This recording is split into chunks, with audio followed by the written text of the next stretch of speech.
This is A Drugless Life podcast by Dr. Paul Beckham and All Seasons Full Body Chiropractic Center. Using alternative, complementary, and integrative medicine to help you live a drugless life. We get you back to doing what moves you. Hey everybody, this is Sari and... Hello, Sari. Hello. This is Dr. Beckham. And we have with us today Dr. Andrea.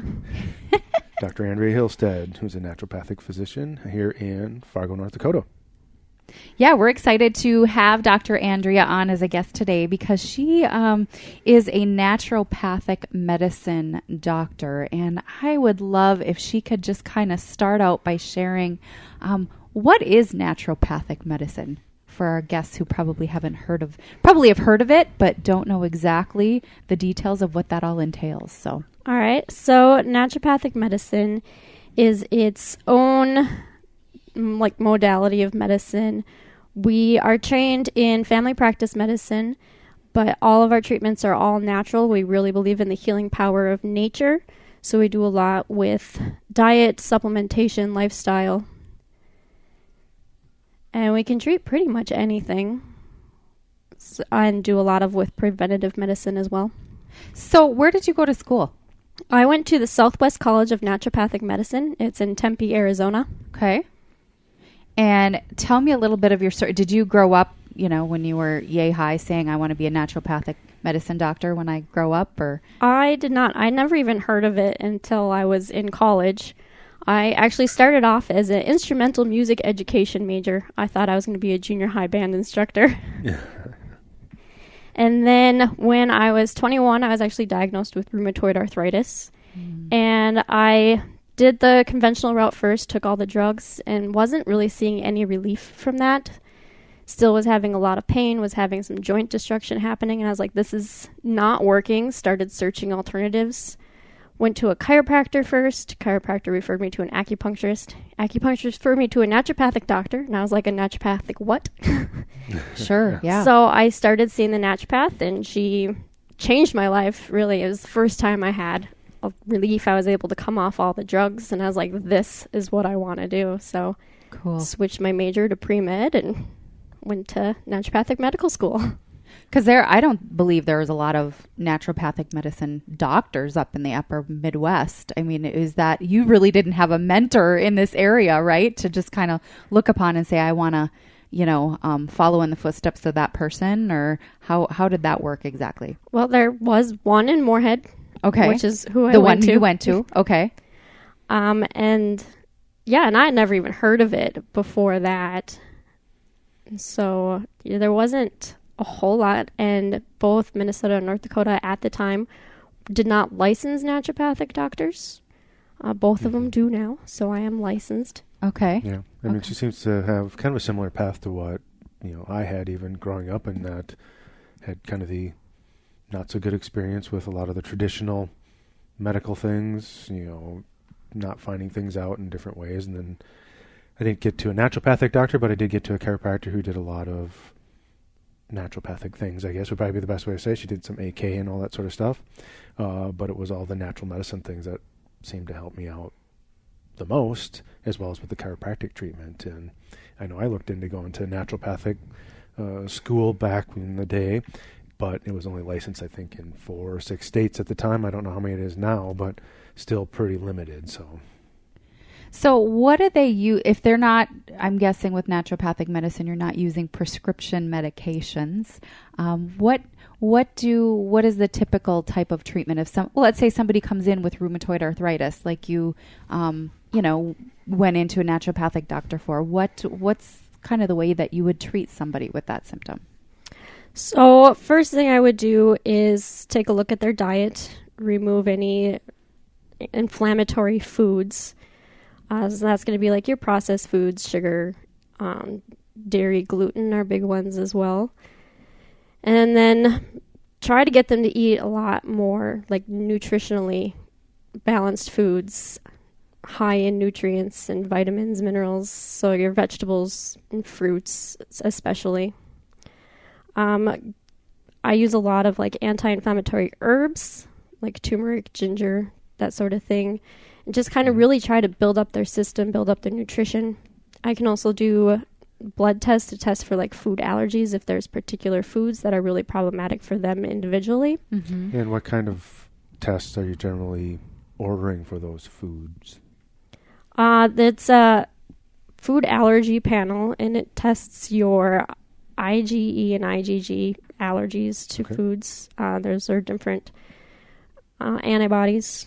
And then it usually comes back with like a range of how reactive you are to certain foods. And so I can take a look at it and be like, well, like these ones that are very highly reactive, you should probably like completely eliminate. Mm-hmm. The ones that are kind of moderate, I would suggest eliminating them for a period of time and then retesting them, see if you have any symptoms to them. And then low reactive foods you can continue to eat. Yeah.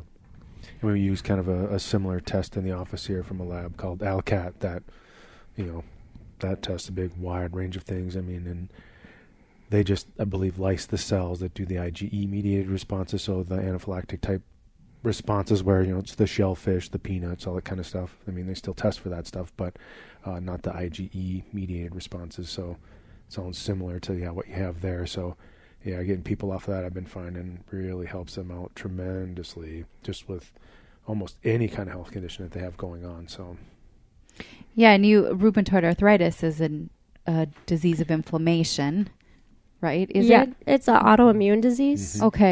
Okay. So do you notice that autoimmune inflammation of the body or diseases caused by inflammation can be cured or really helped by just changing diet alone?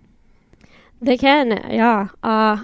I recently actually had a patient come in with psoriasis on the scalp and started changing her diet. She wasn't really willing to do a whole lot, so we just took out gluten to start, and we were going to start adding more on. She came back for a follow-up, and it was completely gone. Wow. And how long was the follow-up? A month. Wow. It was pretty amazing. Mm-hmm. Yeah.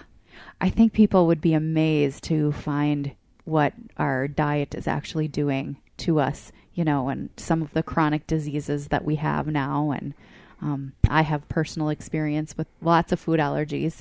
And so I was amazed when I took a test similar to what you're talking about, the ones that I thought, I'm putting these in my diet every day thinking they're good, like coconut and coconut oil, and I happen to have a high allergy to it. Never knew. So it was really beneficial to have that testing done and know. So, yeah, definitely something that's helpful. Yeah, So- the testing is great. You can also do an elimination diet. It's a little bit harder because you have to eliminate a whole bunch of foods and then test them one at a time, eat a bunch of it, wait like 3 days because the IgE-mediated responses can take a little bit of time to show up.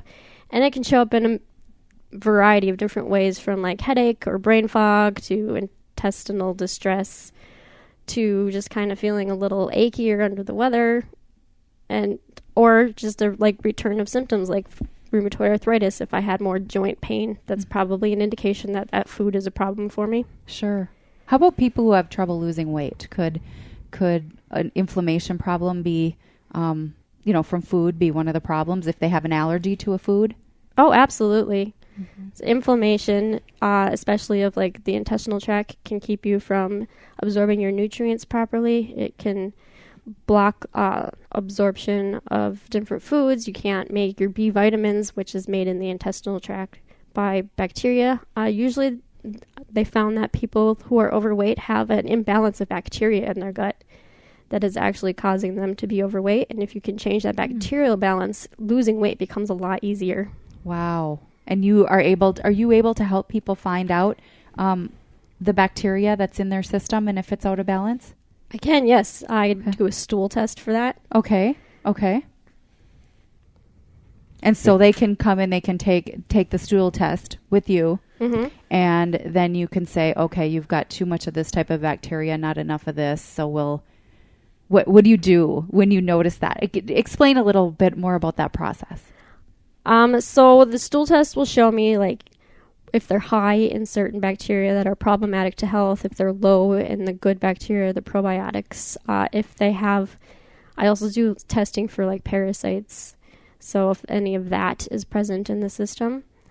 And then I can recommend foods that help to feed the good bacteria and starve out the bad bacteria. I usually recommend a high quality probiotic for them to take, and just eating good bacteria, fermented foods. If you can get organic raw fruits and vegetables and don't overly wash them, the skins contain a lot of good bacteria. And just through the diet and a little bit of supplementation, you can really like change it really quickly. Mm-hmm. Oh yeah, definitely. I mean, I know the other thing I've even looked at here now recently, they're even doing DNA profiles of a person's gut bacteria to see what's in there more from the DNA standpoint. I mean, obviously with some of the stool tests, you can find out good and bad bacteria, what you have in there, what you don't have in there, if people are digesting foods properly, if they have enough enzymes in their system and all that as well. So it's always nice to have as much information as possible. I know I've done a ton of this in the past myself, but I don't have time to do it anymore. So it's like, okay, I need to limit it, to a small amount of people here, or have somebody like yourself that can actually follow through with somebody and have the time to be able to get that all figured out. So you said DNA profiling. Mm-hmm. So the first thing I think about when I hear DNA is I think inheriting it, right? If it's in your DNA, is this something that we can inherit from our ancestors or our parents? And is that something the food we they've can been eating? So okay, so no, then it isn't something. No, it's testing the DNA of the bacteria that are in the intestinal tract. So they're just trying to find out more specifically what's in there.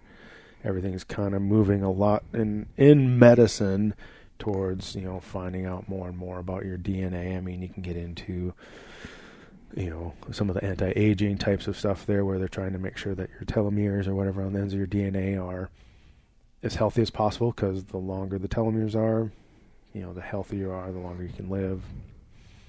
But they're looking at the DNA of the bacteria, so they can maybe be a little more specific with medications, maybe with nutritional supplements and stuff like that. That might work out a little bit better, so you can be more specific with treatment as well. So cool.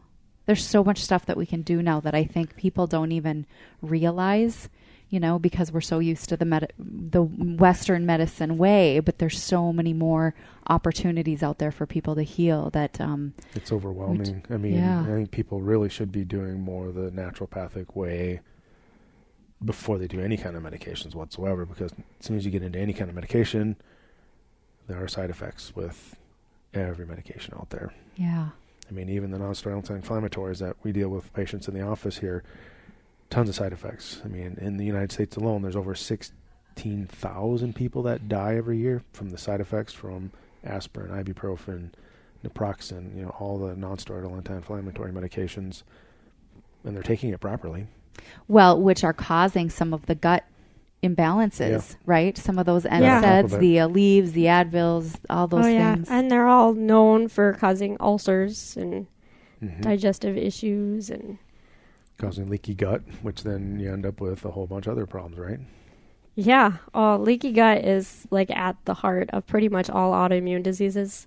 So do you think a lot of people are having that problem and they don't even really know that they're having that problem? I think a lot of times the symptoms kind of come on slowly and people just attribute it to aging or just ignore it. And they're like, nah, it's just how I feel. Right. And so they don't even realize that they don't feel well until they come see me or another naturopathic doctor and start to heal up their gut and feel better. And they're like, I had no idea I had all these problems. So for somebody listening to this that, maybe they have it, explain a little bit more about what leaky gut is and what are some of the symptoms that people might be having when it starts to come on, so they know that might be something to have looked at. Okay, so leaky gut is caused by inflammation of the intestinal tract. You have what's called your gap junctions, and they kind of open and close to allow nutrients to be absorbed through your intestinal tract. But when you have inflammation, it causes them to kind of permanently be stuck open. So then you have things coming out of your gut that shouldn't be, and they're going other places in your body, causing inflammation elsewhere. So if they go to your joints, you can have like arthritis symptoms. They can go to your brain and cause brain fog and migraines and headaches. Does that cause food allergies, do you think, leaky gut? Absolutely, yes. So people who are later in life all of a sudden notice that they can't eat bread like they used to, or drink a beer or something, you know, that I used to be able to drink this, or I used to be able to eat this, and now I'm having all these symptoms. Is that maybe why they might all of a sudden be allergic to something? Yeah, so they probably had some low-level inflammation in their gut for a long period of time, and eventually those gap junctions get stuck open, and then things start leaking out, and then that starts causing all of the symptoms that they're having now. Mm-hmm. I think I've seen that just with a lot of patients that, you know, they start to call it vitamin I. You know, they take their ibuprofen like it's a vitamin every single day because they have, you know, pain and inflammation, and then they start having other symptoms. Yeah, they get the brain fog, they get even more achy joints and soreness, and then they have to take more vitamin I, ibuprofen.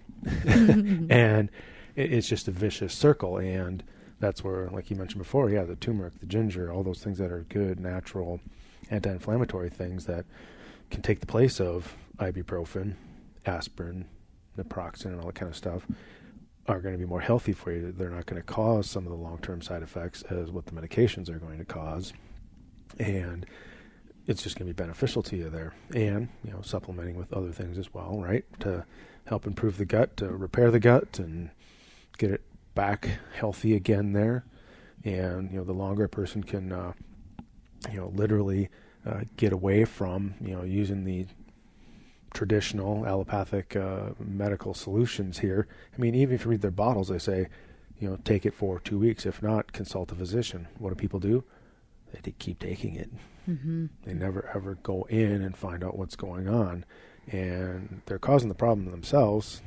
It's on the bottle, so I'm sure the drug companies are like, hey, we told you it's on the bottle, you know. So they're not liable for them, you know, continuing to take it. But at the same time, you know, people have to start to wise up a little bit. I mean, allopathic medicine in the United States, I mean, I think the latest stats I even saw here now too, in the whole world, of all the drugs that are taken in the whole entire world. Okay, we have 50 million people in the United States, something like that, roughly.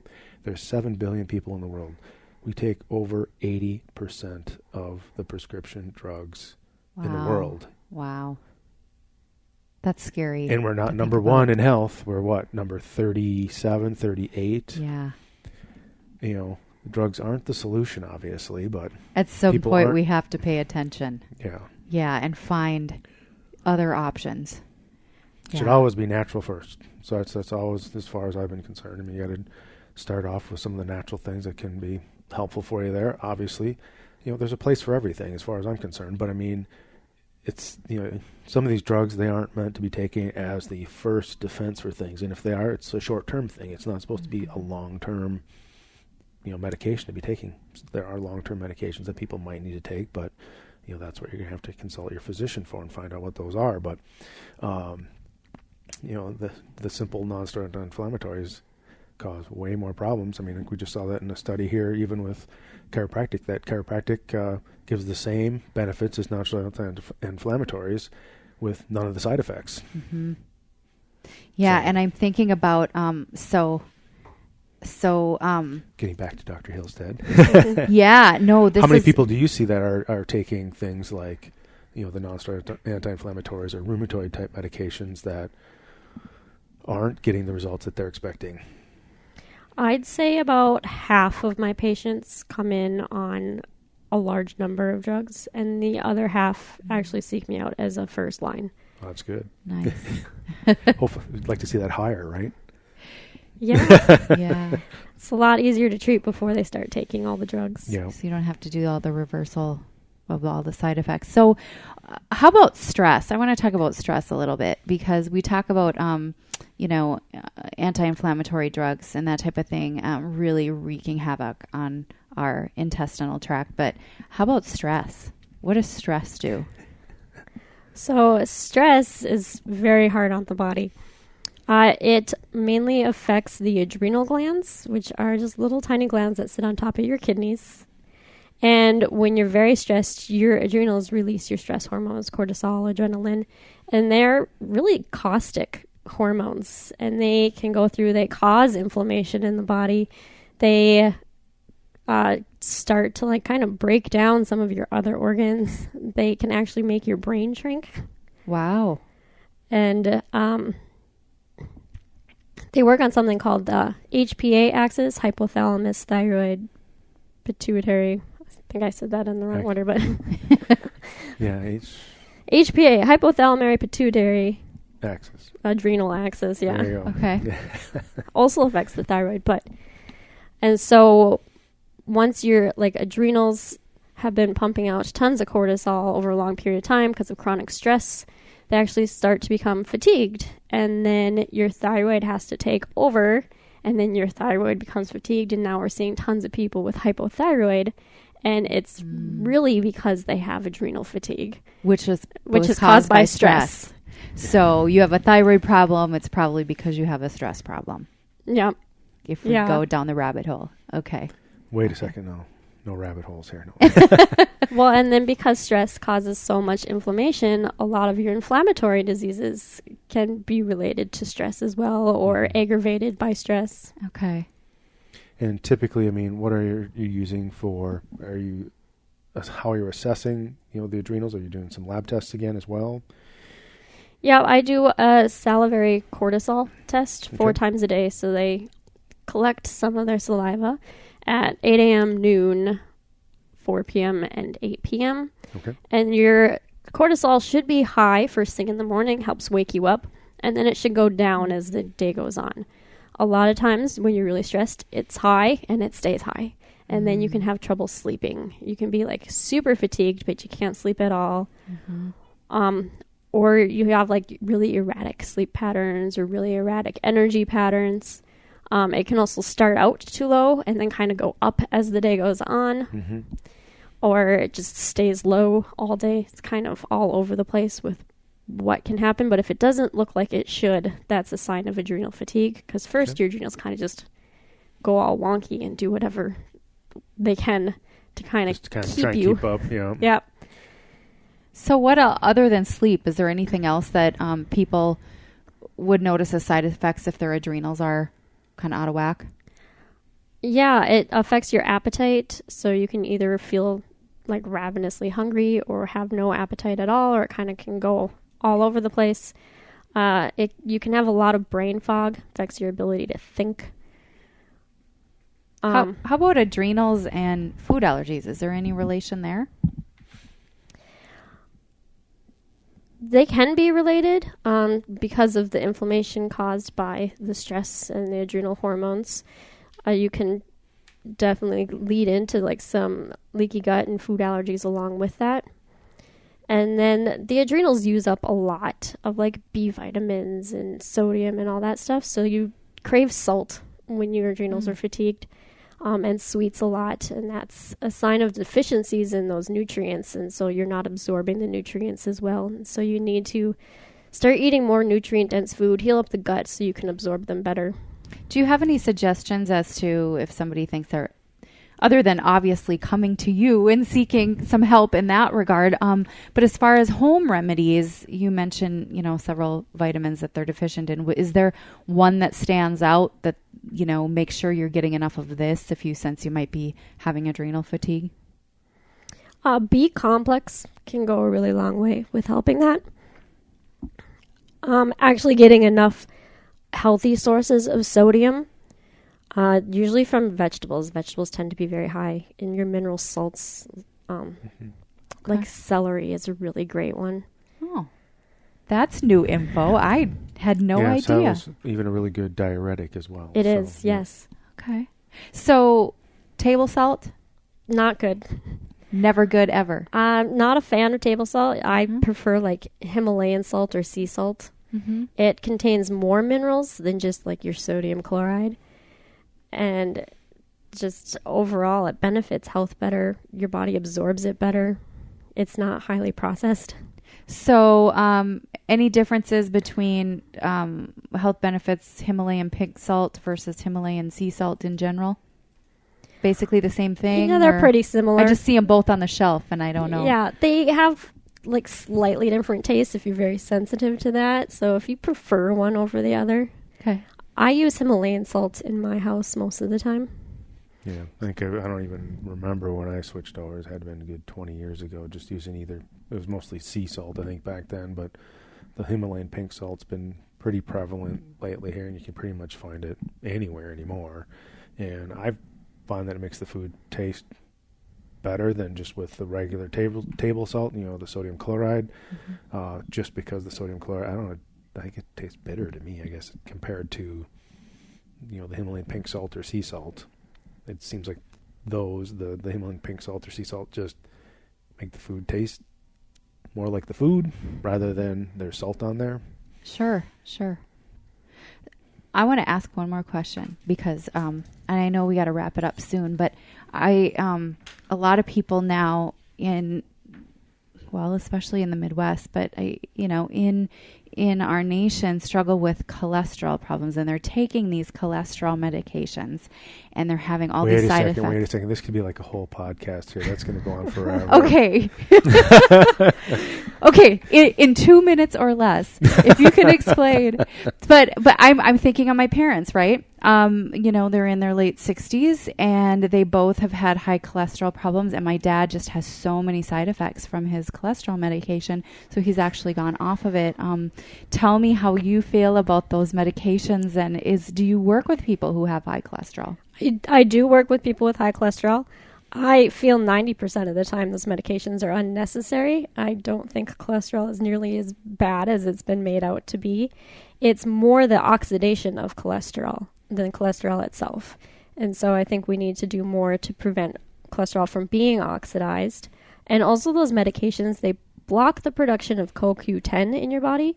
And CoQ10 provides cellular energy to every cell in your whole body. And so that's where all the side effects from those statin drugs come from, is the joint problems. You're low in CoQ10, and so none of your cells are functioning properly anymore. Wow.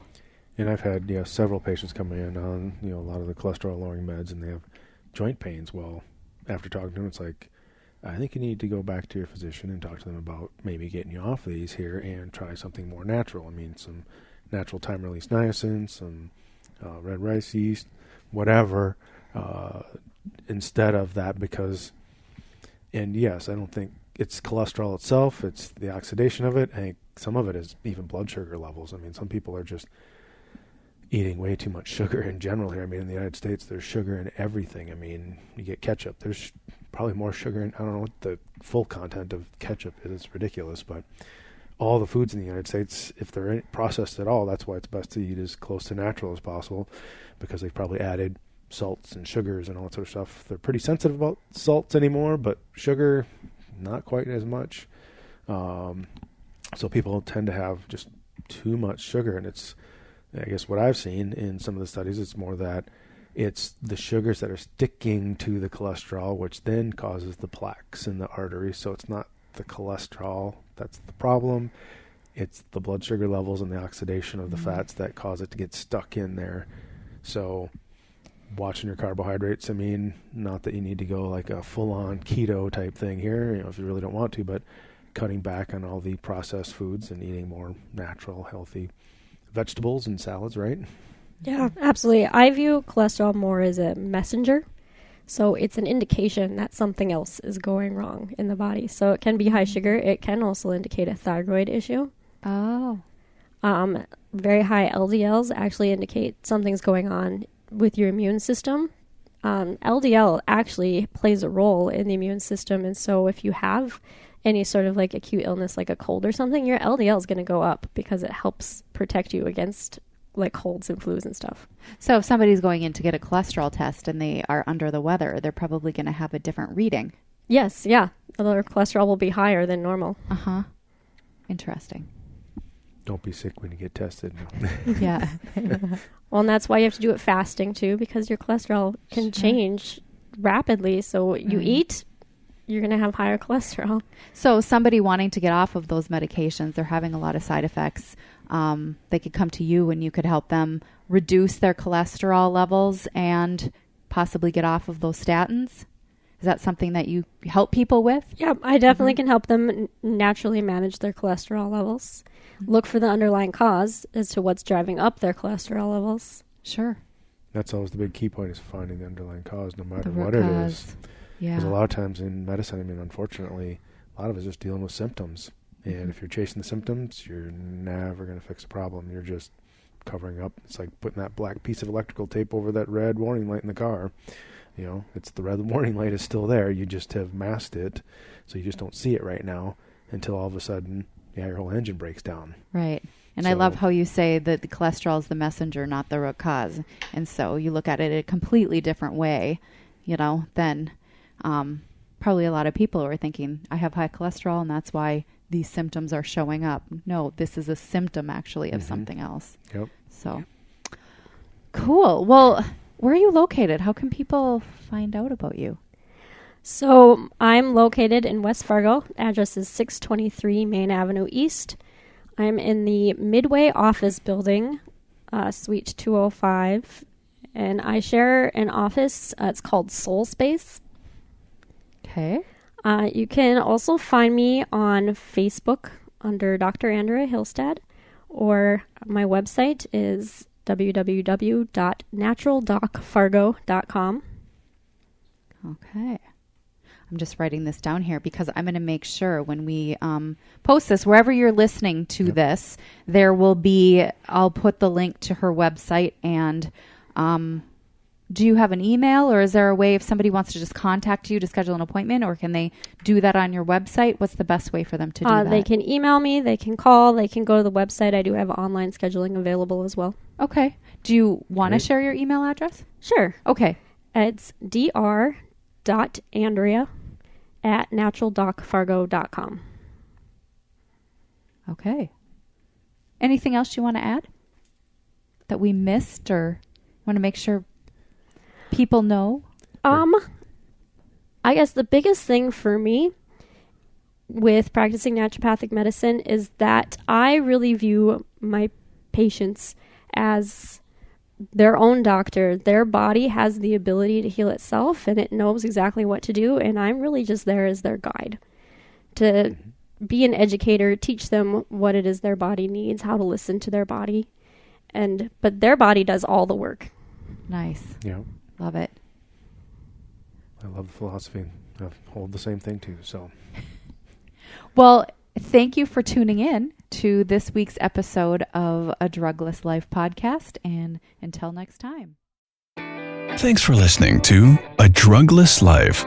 For further information or to set up an appointment, visit our website at drpaulbeckham.com or give us a call at 701-356-0016.